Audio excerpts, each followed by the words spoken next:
Ericsson has recently announced a trial of 5G in Brazil, in Latin America with America Movil. And this is my topic. So I'd like you further information about this partnership with America Movil to deploy trials of 5G here in Brazil with Claro. Yeah, absolutely. Ericsson will jointly with America Movil make the so-called 5G test beds, and that will be available for both universities, industries, governments already near 2016.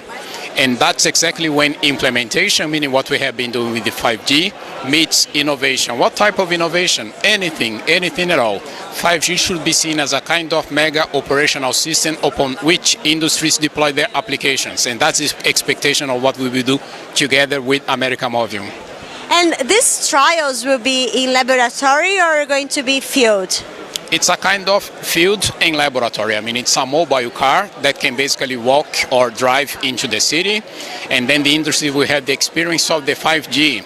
And therefore, before 2020, which we believe will be the massive deployment of 5G worldwide, industries in Brazil will have the capabilities, the experiences, will try and already understand now how to use the 5G potential in the future. Do you think Brazil and Latin America will follow this agenda of 5G, or do you think you're going to adopt it later than 2020, as you said? I believe it's going to be later, but if we compare the introduction of 3G in Brazil as compared to North America, Europe, there was a delay, say, couple of years. When we talk about 4G, I mean, it has been around 1 year.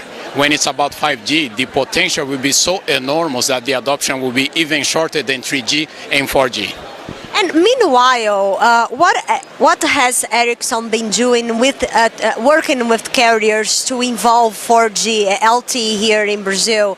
And what do you think they should be doing to increase, to be prepared for data traffic increase? Well, what we can think about, I mean, there will be so many different traffic cases that could be kind of trials already now.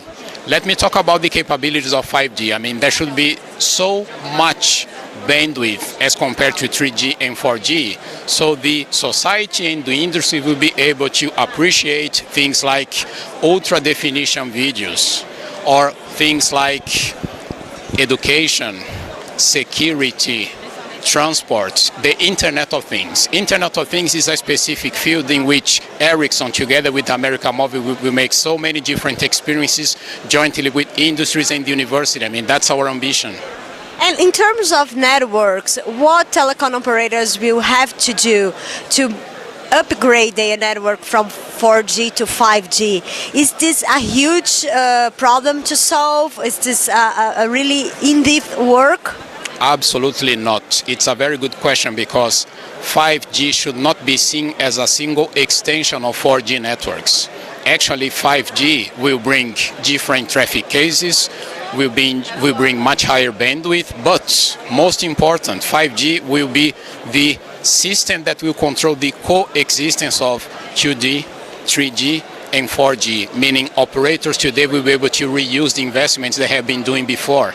So 5G will not destroy the investments, will be an extension with much more intelligence, with much less latency, with much more bandwidth, etc., etc.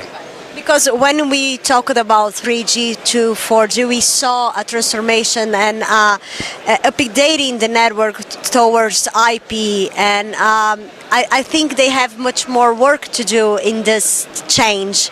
Am I right? And it will repeat on 5G? No, 5G will be different. I mean, if we think the first generation, I mean, that's basically mobile telephony.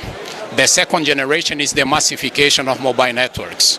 When we talk about 3G, I mean, that's the introduction of mobile broadband, and 4G the extension. 5G will basically make all these standards coexist in an intelligent way, meaning that everything that we already do in 3G or even 2G or 5 or 4G will continue to exist. And the intelligence the 5G system brings will basically cope with all these networks and bundle everything all together.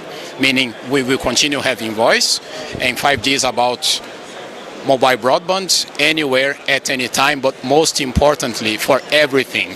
It's the so-called machine-to-machine. All these traffic cases will come into life in a much bigger scale than as of we know today with 2G, 3G, and 4G.